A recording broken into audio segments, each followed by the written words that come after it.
logarithms can be confusing if you don't understand the whole point of them. So let me try to help you understand the point of them before you get into all kinds of examples and properties and all that crazy stuff. If I had an equation like 3 to the x equals 5,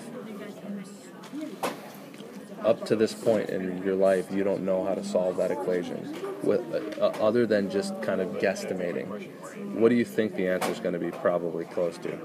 Like 1. It's got to be somewhere in between 1 and 2, right? Because 1 squared is 1 and 2 squared is 4. I'm sorry, 3 to the first power is 3 and 3 to the second power is 9. So the answer's got to be somewhere in between 1 and 2. So you might just guess at 1.4, and then you could extrapolate. It's called extrapolation. You can punch that in your calculator, 3 to the 1.4 power, see if that's higher or lower, and then go up or down from there. Well, that's not what we have to do if we know logarithms, because here's what logarithms do.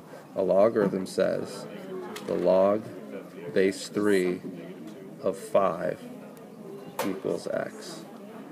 That's what a logarithm is. It takes this exponential equation and it turns it around so you can solve for the exponent.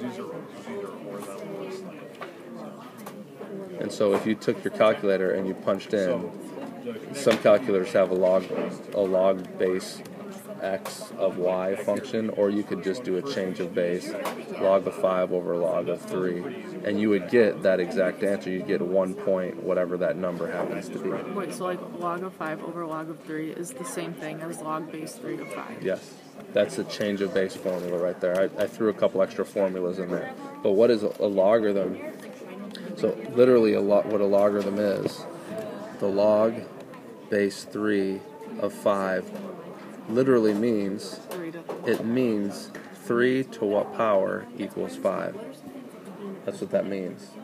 So you see properties like the log base 10 of 10, well, that just equals 1, because 10 to what power equals 10? 1. Sorry, equals 10. And also you've seen log base 1 of 7, for instance. I'm sorry, I did that wrong. Log base anything, log base 7 of 1 equals what? That equals 0, because 7 to what power equals 1? 0.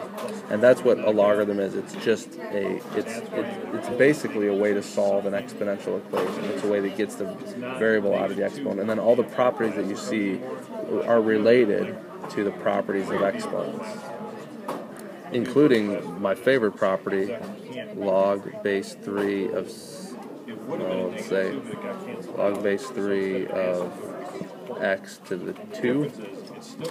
You can take this number right here and you can bring it down to the front. And the reason is because when you raise a power, remember this is just a power. That whole, what I just put a box around, that is whatever power you raise 3 to get x. That's what that box is right there. So if you're raising a power to a power, what do? A squared cubed. When you're raising a power to a power, what do you do with them? You multiply them, and that's exactly what we're doing here. When we drop this down, we're multiplying them together. We're multiplying the exponents, because the logarithm is an exponent. You probably heard your teacher say that, or read it in your book. The logarithm is an exponent. That's what they mean by that.